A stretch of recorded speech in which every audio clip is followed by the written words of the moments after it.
the fact is... Governments and politicians lie.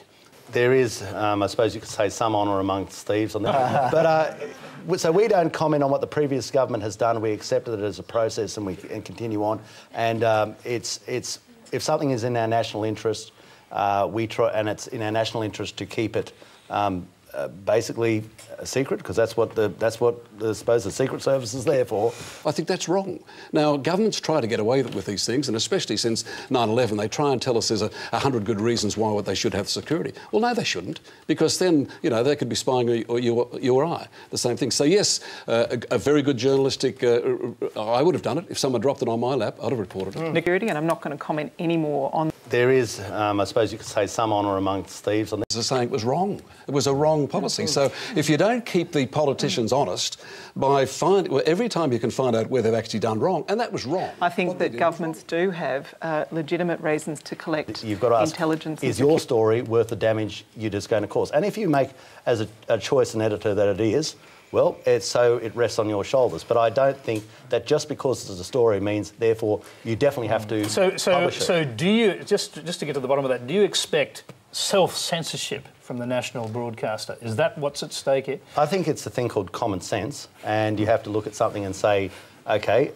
if there is an operational area and it is with one of your near neighbours and it is a practice that I mean, I don't know, I'm not a spook, I don't know how these things work, but I imagine that Indonesia is probably doing exactly the same thing and other countries are doing the same thing. It's spying on Abbott's wife. I think that governments do have legitimate reasons to collect intelligence and security. Yeah, I think you've got to be cautious. You've got to decide whether it's slanderous, defamatory, or whether it's going to cause more harm than it warrants. I mean, there has to be a decision, I'm sure editors make it, if you report just because something is the truth doesn't necessarily mean it is a story, and just because something is the truth... You're kidding. It's the question you have to ask is, yes, it's a story, but is it going to cause major ramifications? And it did. It's caused major ramifications, and they are ongoing ramifications, and those ramifications are hurting our nation. And that's that we don't comment on what the previous government has done in regards... What do you mean by honour among thieves in this regard?